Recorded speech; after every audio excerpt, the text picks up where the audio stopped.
Está no ar o Empresários de Sucesso podcast. Confira agora mais uma entrevista exclusiva.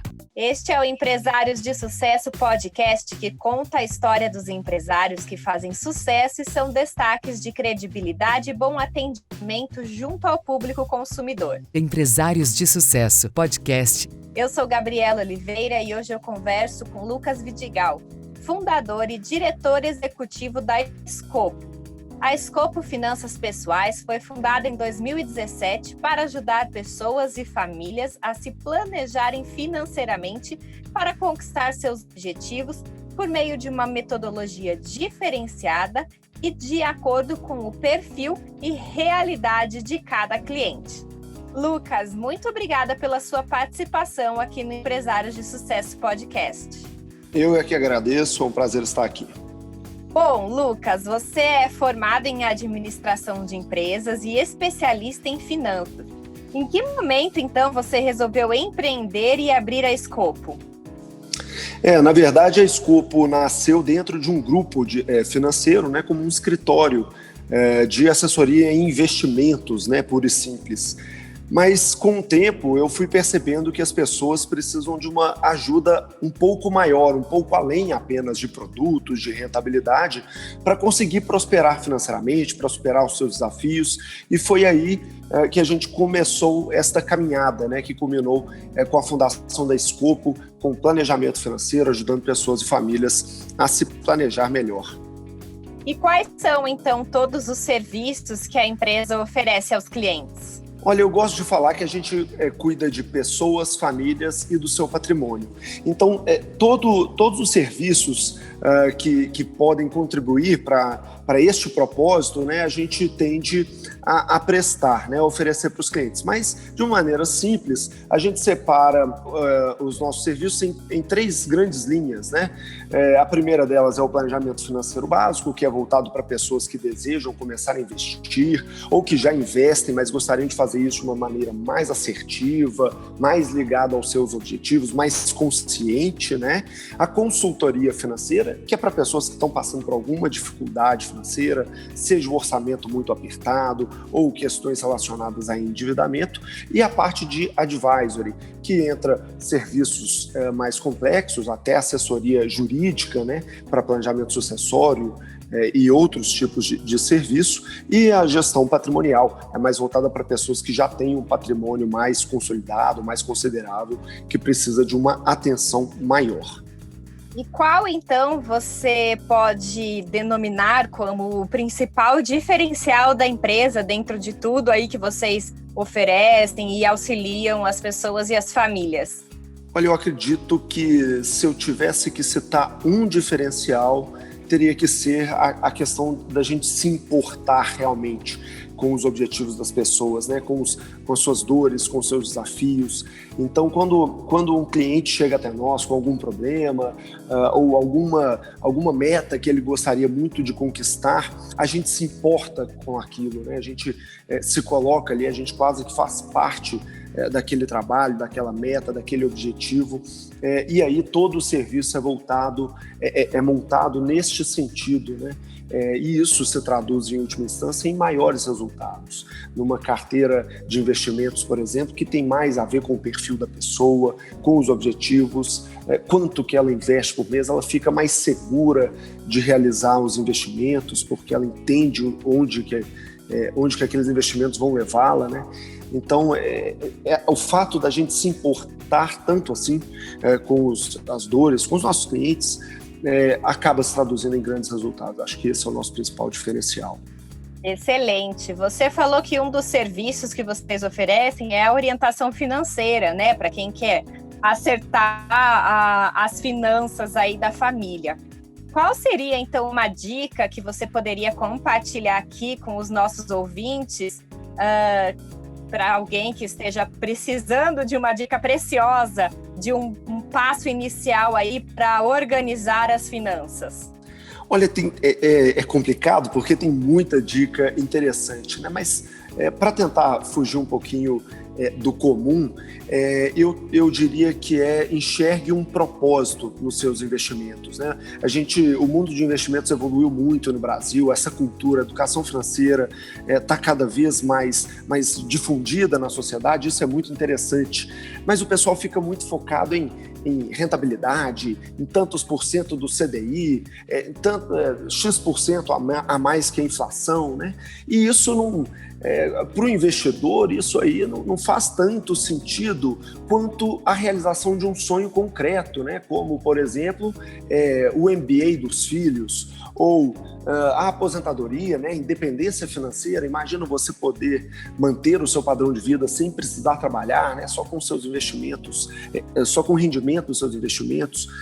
Enfim, então quando você atrela um objetivo a ser alcançado com aqueles investimentos, a tendência é que todo o processo de investimento tende a ser melhor. Você investe com mais consciência, com mais paciência, tende a diminuir aquele imediatismo, né? Eu comecei a investir ontem e não sou rico ainda, né? Que a gente acha que é muito comum. E aí o investimento tende a ser melhor, né? A qualidade do processo tende a ser melhor. E os resultados também. E como então é feita a avaliação do perfil de cada cliente para orientá-lo nos melhores investimentos financeiros?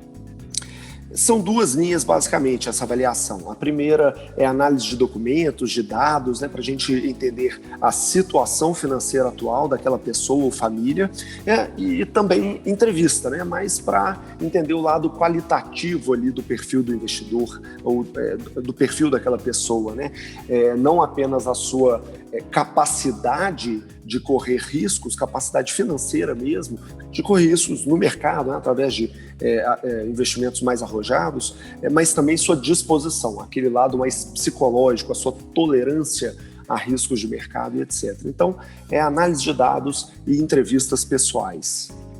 Excelente. E existe, então, que são, acredito eu, os mais conhecidos, o investimento de renda fixa e renda variável. Qual é a diferença entre eles e qual é o mais usado pelos clientes da Escopo? Legal, essa é uma ótima pergunta e é bom a gente dizer que esses são dois grandes grupos, né? Renda fixa e renda variável, que se dividem em vários subgrupos e em uma infinidade de produtos diferentes, cada um com as suas características relacionadas a risco e a retorno. Então, isso precisa ser muito bem avaliado. Qual é a grande diferença entre esses dois grandes grupos de produtos? Bom, na renda fixa, como o próprio nome já diz, quando o investidor vai realizar a aplicação, ele já sabe quanto que ele vai ganhar, salvo se houver algum calote, alguma crise, algo muito grave, né? Mas a rentabilidade já é contratada, né, na hora do investimento, seja ela uma rentabilidade absoluta, nominal, como se diz no mercado, por exemplo, 10% ao ano, seja ela uma rentabilidade atrelada a outro indicador financeiro. Então, IPCA, né, um índice de inflação mais 4% ou 120% do CDI. Por mais que essas duas últimas sejam pós-fixadas, o investidor não sabe quanto que ele vai ganhar nominalmente em termos dos valores do seu rendimento, ele sabe o percentual do rendimento ali, né, já na hora da contratação. Na renda variável não existe isso. No momento da aplicação em um produto de renda variável, o investidor não faz a menor ideia se ele vai ganhar dinheiro ou perder dinheiro, nem quanto que vai ser, né, esse ganho ou essa perda. Então, a renda variável, como o próprio nome diz, a renda varia, o rendimento varia muito em muitos dos casos. E os clientes da Escopo utilizam os dois, né, produtos dos dois lados, tanto de renda fixa quanto de renda variável, numa carteira geralmente mais adequada para o seu perfil. Então, investidores mais conservadores ou que já estão na época de usufruir deste patrimônio, né, ou seja, não estão tão preocupados em crescer o patrimônio e rentabilizar, geralmente tendem a ter uma carteira mais concentrada em renda fixa, em produtos de renda fixa, que tendem a render um pouquinho menos, mas também tem muito menos risco. Já investidores mais jovens, com perfil mais arrojado, às vezes vão concentrar um pouquinho mais da carteira em produtos de renda variável, mas raramente as carteiras dos nossos clientes são apenas renda fixa ou apenas renda variável. Geralmente é um mix desses dois grandes grupos, né, e vários produtos, né, dentro deles. Bom, e investir em bancos é uma realidade presente no dia a dia de muita gente. Porém, nós temos visto aí que a área de investimentos em outras opções está em crescimento, como você mesmo explicou para a gente, os exemplos de renda fixa e renda variável. Por que, então, você acredita que é interessante deixar de guardar dinheiro no banco e investir nessas outras opções? É bem verdade que o segmento mais de alta renda dos grandes bancos, dos principais bancos, já começou a ter uma variedade maior de bons produtos, né, para ofertar disponibilizados ali para os seus clientes. Mas eu diria que a grande vantagem de procurar uma instituição financeira especializada em investimentos é a variedade, é aquela quantidade de produtos diferentes, né, com diferentes características que você pode selecionar para montar uma carteira mais adequada para você, para o seu perfil, para os seus objetivos, né, mais diversificada, o que significa com menos risco no final das contas, né? Então, sair um pouquinho desse mundo do banco tradicional, quando você vai investir, tende a ser uma boa opção por isso, né? Uma infinidade de produtos à sua disposição que muitas vezes você não encontra ali no seu banco. Excelente, a Escopo está aí para ajudar nessas outras opções, né? Sem dúvida, acho que o lado ruim de ter muita opção é que fica mais difícil, né? Então é sempre legal, quando vai se aventurar nesse novo mercado, procurar um pouquinho mais de educação financeira, entender bem o produto que você está aplicando, né? E contar com uma assessoria financeira de qualidade, sem dúvida nenhuma, isso faz toda a diferença. Excelente. Agora, falando, né, em assessoria financeira de qualidade, como é feito, né, o acompanhamento, como é o suporte que a Escopo oferece aos clientes? E já emendo numa próxima pergunta: qual é a idade ideal para começar a investir? Olha, eu vou começar respondendo pela segunda, tá? Eu diria que a idade ideal para começar a investir é o quanto antes. Nasceu, pode começar, né? Se tiver algum dinheiro, os pais já investem ali pro filhinho. Eu gosto de falar que, assim, tem alguns fatores que favorecem, né, o alcance dos nossos objetivos financeiros. A rentabilidade dos produtos ou da carteira de investimentos, o quanto que você investe, né, obviamente, né, se eu vou investir mais dinheiro, a gente vai ter um volume maior de recursos trabalhando para multiplicar o seu patrimônio, né? E, sem dúvida nenhuma, o tempo, né? Quanto mais tempo você deixa aquele recurso alocado, maior será o crescimento, né, ao longo do tempo.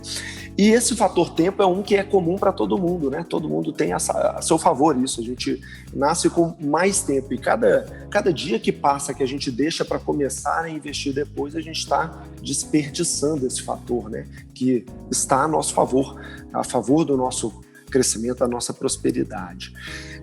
Bom, com relação ao acompanhamento, eu gostaria de até aproveitar essa pergunta para dizer assim: a gente não trabalha com alocação de curtíssimo prazo, né? Então, aqueles investidores que estão interessados em acertar a ação do momento para comprar hoje e vender amanhã, ou vender daqui a um mês, isso não é o nosso negócio, né? A gente planeja a vida financeira de pessoas e famílias, né? O que geralmente envolve aí 10, 20, 30 anos, às vezes até mais tempo do que isso. Então, a gente está muito mais preocupado com uma alocação estrategicamente montada de acordo com os objetivos das pessoas e das famílias, do que, né, em acertar a ação do momento, fazer um trade, né, como se fala aí no mercado.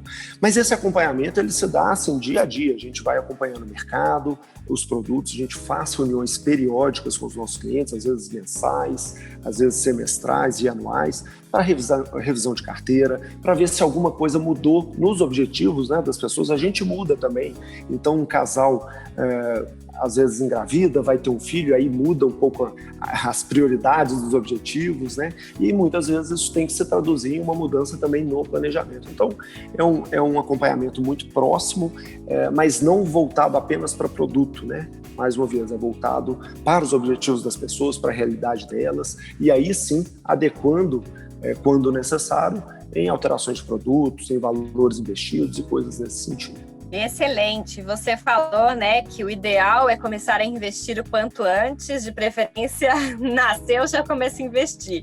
Então, qual é a dica que você pode compartilhar com quem ainda não guarda e nem investe dinheiro, né? Como começar a criar esse hábito que é tão importante?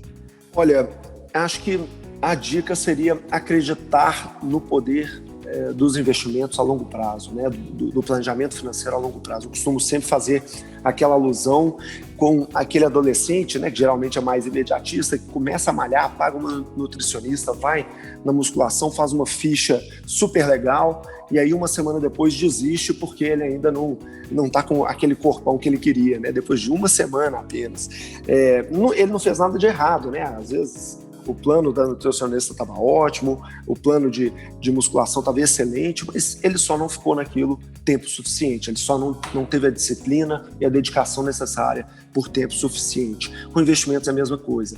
Quando você foca no imediatismo, você, né, faz algum esforço para sobrar algum dinheirinho ali para você aplicar para ver se você fica rico no mês que vem, isso tende a ser muito frustrante, né? Porque a verdade é que isso não acontece, é mais fácil jogar na loteria, muito provavelmente.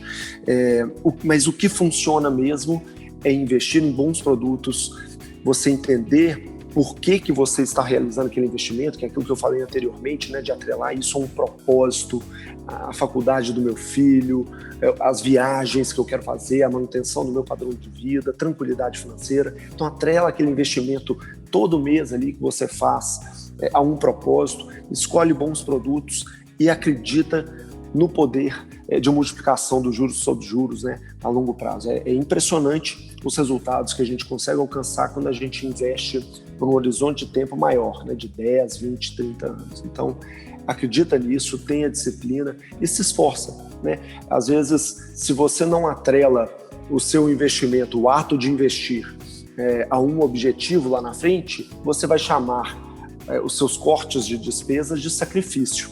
Mas se você entende que esse investimento que você está fazendo hoje é para você mesmo amanhã, é para o seu próprio objetivo, aí deixa de ser um sacrifício, né? Você entende o valor daquilo, o valor verdadeiro para a sua felicidade, para a sua vida, para a sua família, né? Então, acho que talvez eu tenha dado mais de uma dica, até peço desculpas, mas a paixão pelo assunto resulta nisso. Imagina, quanto mais dicas e incentivo, melhor para os nossos ouvintes, né? Agora, partindo aqui para o fim do nosso bate-papo, conta para a gente quais são os planos futuros da empresa e o que os clientes e futuros clientes da Scope podem esperar. Eu acho que a gente está com um projeto muito importante agora, que é a parte da assessoria jurídica. Então, o futuro de mais curto prazo é isso, é expandir, conseguir fazer mais para os nossos clientes, né? Muitas vezes o patrimônio dos nossos clientes é ameaçado por questões legais, né? Então a gente acha importante a gente conseguir ajudar nesse lado também, né? Acoplar este serviço para agregar ainda mais valor ao planejamento das famílias. Um planejamento sucessório também, geralmente é necessário ter um serviço, uma assessoria jurídica, então a gente vai disponibilizar isso. Agora, no longo prazo, acho que nada mudou, a gente tem uma paixão por ajudar as pessoas mesmo, por fazer diferença na vida das pessoas, e a gente acredita que nem é tão complicado assim na maioria das vezes. Então para a gente é muito satisfatório estar nesse negócio e ajudar as pessoas como a gente ajuda, com planejamento financeiro sério, ético, transparente, né, sem vender aquelas promessas mirabolantes. Então o que as pessoas podem esperar para o futuro, eu acho que é isso é o que a gente gosta de fazer. E a gente pretende fazer cada vez mais, cada vez melhor, ajudando pessoas e famílias a se planejar financeiramente em busca dos seus objetivos, das suas conquistas. Legal, Lucas. Muito obrigada por aceitar aí o nosso convite, por compartilhar com os nossos ouvintes sobre o trabalho da Scope e também ensinar um pouco mais sobre a importância de ter uma vida financeira organizada e também investir, né? Agradeço aí a sua presença e participação. Eu que agradeço, Gabriela, foi um prazer. Hoje eu falei com Lucas Vidigal, que é fundador e diretor executivo da Scopo. Eu sou Gabriela Oliveira e esse foi mais um Empresários de Sucesso Podcast. Te espero na próxima.